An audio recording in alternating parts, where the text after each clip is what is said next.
الحكم محمود بسيوني انتهاء المباراة ولا ما فيش اي جديد؟ لا، حتى الان ما فيش مكاتبات او اختارات رسميه، لكن طبعا وفقا للائحه اكيد الامر واضح وصريح ومش محتاج تفسير، يعني ما اعتقدش ان هو محل جدل يعني. طيب، هل عدم يعني ابلاغكم باي قرار دلوقتي رسمي، هل ممكن تبقى في متغيرات في الساعات اللي جايه ولا لا؟ لا، احنا مسخرة. ملتزمين بما ورد في بيانات الرسميه اللي صدرت النهارده من مجلس اداره نادي الزمالك فيما يخص الالتزام سواء بالتحكيم بميعاد المباراه بكل شيء. يعني احنا قلنا في البيان ان احنا كنا اول ما نعترض على فكره الاسراع او يعني المفاجاه بتاعت مباراه الاهلي او جدول الدور الثاني عامه، وضغط الوقت مع مباراه الكاس، ان احنا هيكون قدامنا وقت ضيق جدا ولعبنا 120 دقيقه في الكاس، فكان اولى بينا ان احنا نعترض او نهدد باي شيء، لكن احتراما للمنظومه الكرويه كلها والحسابات التسويقيه والصالح العام، ارتضينا ان احنا يبقى في التزام كامل بقرارات اتحاد الكوره ورابطه الانديه، ورحنا الاستاد في الوقت المحدد لينا وفقا للائحه. اعتقد ان احنا محسوم الامر ان احنا احق بنقاط المباراه. لو حصل جديد بقى او في اي امر جديد ساعتها كل حادث حديث يعني. طيب استاذ احمد، يعني كان في مقترح ان ممكن يتم تاجيل المباراه لحين او اعاده المباراه لحين لا يا فندم، اللائحه لا تنص على كده، واحنا متمسكين تماما بتطبيق اللائحه بدون اي نوع من يعني التعديل غير القانوني فيها. يعني في مبادرات ممكن كانت خلال الساعات اللي فاتت ان ممكن يتم في حاله استقدام طاقم تحكيم اجنبي، ان ممكن يتم التنسيق ما بين الناديين، وبالتالي هل الزمالك ممكن يوافق ولا لا؟ لا، انا ما عنديش فكره عن مبادرات معينه او ما جالناش اي مخاطبات رسميه من اي جهه بخصوص اي تعديل او غيره، لكن احنا موقفنا ثابت تماما غير قابل يعني لاي تعديل كما ورد في البيانات اللي صدرت من المجلس النهارده.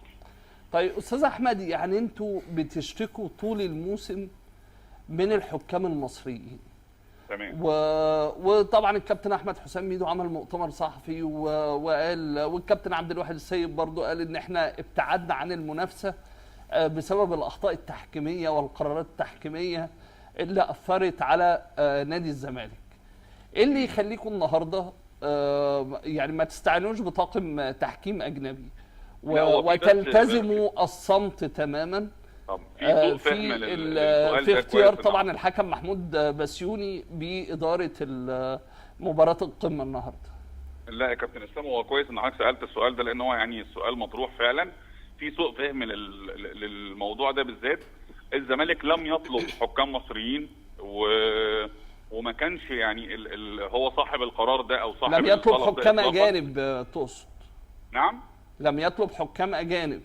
لا، الزمالك لم يطلب حكام مصريين، مش هو اللي طلب حكام مصريين. الزمالك المفروض ان الرابطه كان في ان هي توفر حكام او يتم توفير طاقم حكام اجنبي، وحسب ما اتقال كمان في الاعلام او يعني حسب ما اعلن، وان يمكن لضيق الوقت بسبب القرعه اللي كان المباراه وقتها ضيق وقبليها سبت وحد او غيره، او لقرار يخص اتحاد الكره وليهم مطلق الحريه، هم يعني اكيد هم مسؤولين عن قراراتهم، فتم التاكيد على ان الحكام هيكونوا مصريين. وسبق تلقينا وعود بان مع وجود الخبير الاجنبي بان اخطاء التحكيم يعني لن تتكرر، سواء في على فكره مش في حق نادي الزمالك، في حق كل الانديه، وان هيكون في وقفه او في يعني تركيز ان شاء الله في مستوى التحكيم المصري. فكان قدامنا برضو يا نعترض بالطريقه الفجه اللي تتسبب في خسائر المنظومه او للضرر للصالح العام، او ان احنا نستجيب طالما الامر فيه يعني عداله منافسه او على الطرفين، فقررنا ان احنا نستجيب ورحنا في الميعاد. لكن احنا ما طلبناش حكام مصريين او ما كانش معروض علينا حكام اجانب ورفضنا يعني. لكن انتوا كان بالنسبه لكم ما تناقشتوش، يعني في مجلس الاداره ما تناقش ان الافضل في مباراه القمه يكون يعني تقام باداره اجنبيه او بطاقم تحكيم في ظل اجنبي؟ طبعا اخطاء متكرره كان يفضل حكام اجانب، لكن طالما اتحاد الكوره اصر على حاجه واعلنت المباراه وجالنا اختار رسمي بميعادها استجبنا. زي حاجات كتير يعني مثلا ما احنا اعترضنا على ميعاد المباراه وان في ميعاد مباراه يوم الجمعه بتاعه الكاس مودرن فيوتشر وميعاد مباراه ثانيه لسموحه، وان كده في ضغط بالمقارنه بالمنافس. ولم يتم الاستجابه لينا، ومع ذلك برضه فضلنا وغلبنا الصالح العام. اشمعنى في دي ما حدش اتكلم، وفي التحكيم البعض تخيل ان احنا قاصدين او لينا اي مصلحه؟ ما لناش اي مصلحه غير ان المباراه كانت تخرج في افضل شكل وبدون اي ظلم تحكيمي لاي طرف يعني. يعني سؤالي الاخير بس قبل ما اختم مع حضرتك. لا اتفضل. يعني اتفضل. في حاله اي مستجدات خلال الساعات المقبله، هل الزمالك ممكن يوافق على اعاده مباراه القمه ولا لا؟ لا يا فندم، اللائحه لا تنص على ده، وده مستحيل يتنفذ يعني. احنا متمسكين. ماشي. هو انت عارف، هو سؤال، انا عارف ده ان هو مش منصوص في اللائحه، بس يعني هو سؤال مطروح خلال الساعات اللي فاتت، فبالتالي حضرتك معايا فانا لازم اساله يعني. لا اعتقد ان السؤال او الفكره غير قانونيه بالمره. تمام.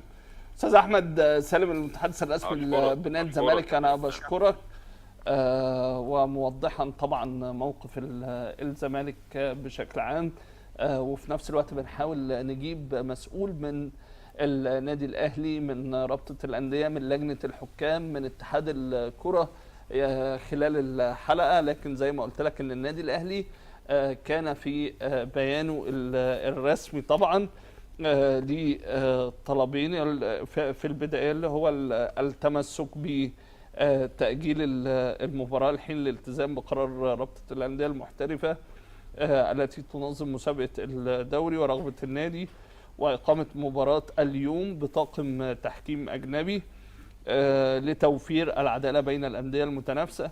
وفي حاله عدم الاستجابه فان النادي الاهلي يعلن عدم استكمال بطوله الدوري. مجلس الإدارة في حالة انعقاد مستمر لبحث كافة المستجدات في هذا الشأن. ده كان البيان اللي الثاني اللي أعلنه النادي الأهلي، وكان في طبعا بيان امبارح بمطالبة اتحاد الكرة والرابطة بإسناد القمة لحكم أجنبي.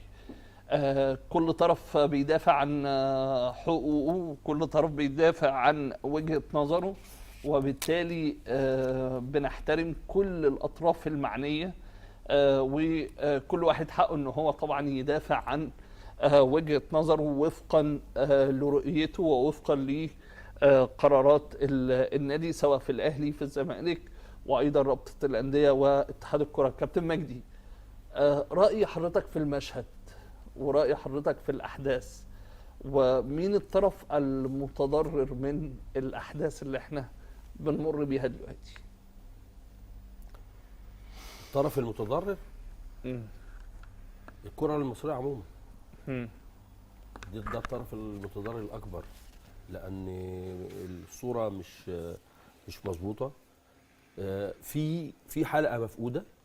ايه هي الحلقة دي؟ لسه ما